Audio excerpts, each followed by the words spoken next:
नमस्कार। जी हाँ दोस्तों, प्रमोद प्रेमी यादव जी का फैन होंगे तो हो जाइए तैयार, क्योंकि आप लोग के लिए प्रमोद प्रेमी यादव जी लेकर आ रहे हैं काफ़ी ब्लास्ट लेवल का सॉन्ग। तो चलिए दोस्तों, वीडियो को शुरू कर लेते हैं और जान लेते हैं गाने के बारे में।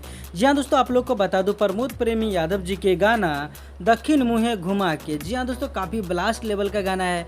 दोस्तों इस गाने को डायरेक्ट वीडियो फॉर्मेट में इस गाने को आप लोग के बीच में कल सुबह में रिलीज़ किए जा रहे speed record Bhojpuri YouTube channel के माध्यम से। तो गाना काफ़ी लाजवाब का है और हॉट सॉन्ग है। तो दोस्तों बता जो रातें सैया मरले दक्षिण मुँहे घुमा के, गाना काफ़ी गजब लेवल का है और ये गाना सुनेंगे तो आप लोग काफ़ी मज़ा आएगा। दोस्तों बात करते हैं गीत का, तो इस गाने को गाए हैं प्रमोद प्रेमी यादव जी, गीत लिखे हैं सोनू सुधाकर जी ने और म्यूजिक से सजाया है आर्या शर्मा जी। भाई लोग इस गाने को जो है स्पीड रिकॉर्ड भोजपुरी से यानी कि कल सुबह में 6:45 में इस गाने को रिलीज़ किया जा रहा है। गाना काफ़ी लाजवाब के, आशा और विश्वास से इस गाने को आप लोग ज़्यादा से ज़्यादा प्यार देंगे। वैसे प्रमोद प्रेमी यादव जी का कोई भी गाना आता है तो आप लोग काफ़ी बेसब्री से इंतजार करते हैं। तो फाइनली आप लोग के बीच में इस गाने के बाद जो है सिस्टी म्यूजिक वर्ल्ड से बहुत बड़ा धमाका लेवल का गाना आने वाला है। तो गैस तैयार रहिएगा आप लोग। मिलते हैं फिर से एक नए अंदाज में, नए वीडियो के साथ में, नए खबर के साथ में। तब तक दोस्तों अपना और देखते रहिएगा Bhojpuri chip official YouTube channel. धन्यवाद दोस्तों, मिलते हैं फिर से, तब तक नए bye bye, take care, love you all.